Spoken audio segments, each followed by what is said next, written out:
కాకినాడ జిల్లా అనపర్తి నియోజకవర్గం పెదపూడిలో CPWS scheme Jal Jeevan mission పథకం ద్వారా సమ్మర్ స్టోరేజ్ ట్యాంక్ ను రిటైనింగ్ వాల్ నిర్మాణానికి ఎమ్మెల్యే నల్లిమిల్లి రామకృష్ణారెడ్డి శంకుస్థాపన చేశారు. ఈ సందర్భంగా ఆయన మాట్లాడుతూ సుమారు 12.36 కోట్ల రూపాయల వ్యయంతో చేపడుతున్న ఈ పనులు పూర్తయితే ప్రాంతంలోని ప్రజలకు రక్షిత త్రాగునీరు అందుబాటులోకి వస్తుందని తెలిపారు. రాష్ట్రంలో ప్రతి ఇంటికి సురక్షిత మంచినీరు అందించడమే కూటమి ప్రభుత్వ లక్ష్యమని అన్నారు. ఈ కార్యక్రమంలో మండల స్థాయి అధికారులు, పెదపూడి మండల కూటమి నాయకులు, పార్టీ కార్యకర్తలు పాల్గొన్నారు.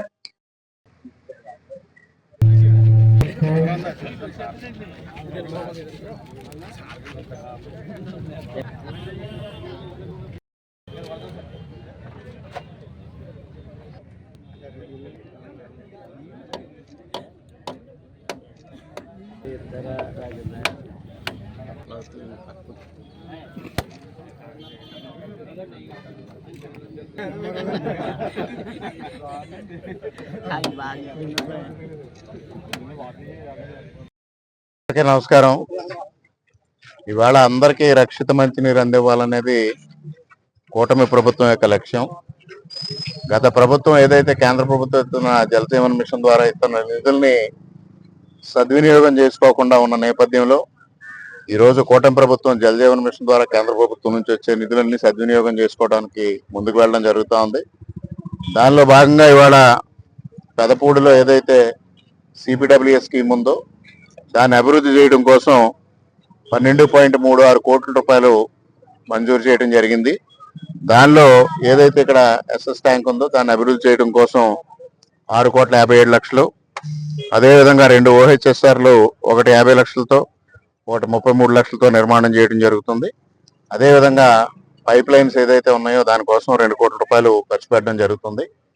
మొత్తంగా కలిసి 12,36 లక్షలని ఈరోజు అభివృద్ధి చేయడం కోసం కార్యక్రమానికి భూమి పూజ చేయడం జరిగింది. ఇవాళ ఏదైతే పెద్ద ఎత్తున రక్షిత మంచినీరు ఇవ్వాలి అని దేశంలో నరేంద్ర మోడీ గారు వచ్చిన తర్వాత జల్ జీవన్ మిషన్ పథకం ద్వారా ఈ కార్యక్రమాలు నిర్వహించడం జరుగుతూ ఉంది. ముఖ్యంగా భారతదేశంలో ప్రతి ప్రాంతానికి రక్షిత మంచినీరు ఇవ్వాలనేది ఇవాళ ఎన్డీఏ ప్రభుత్వం యొక్క లక్ష్యం, నరేంద్ర మోడీ గారి యొక్క లక్ష్యం. ఆ లక్ష్యానికి అనుగుణంగా ఇవాళ ఇక్కడ చంద్రబాబు నాయుడు గారు కానీ, గ్రామీణ నీటి సరఫరా శాఖ చూస్తున్న పవన్ కళ్యాణ్ గారు కానీ ఆ నిధుల్ని సద్వినియోగం చేసే దిశగా ముందుకు వెళ్ళడం జరుగుతూ ఉంది. గత ప్రభుత్వం పూర్తిగా ఈ వ్యవస్థను నిర్వీర్యం చేయడం జరిగింది.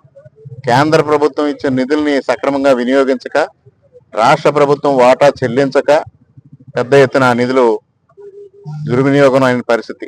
కొన్ని చోట్ల పైప్ లైన్లు వేయడానికి గ్రామాల్లో ఏ విధంగా సిమెంట్ రోడ్లని తవ్వి ధ్వంసం చేశారో కూడా మనం చూసాం. ఈ రోజు ఆ విధంగా కాకుండా ఆ నిధులను సద్వినియోగపరిచి అందరికీ రక్షిత మంచినీరు ఇవ్వాలనే దిశగా ముందుకు వెళ్ళడం జరుగుతూ ఉంది. మరి పెదపూడి మండలంలో రక్షిత మంచినీరు ఎందుకు అనేది చాలా మందికి ఒక అనుమానం వస్తుంది. నీరు లభ్యత ఉండగా ఎందుకు అని.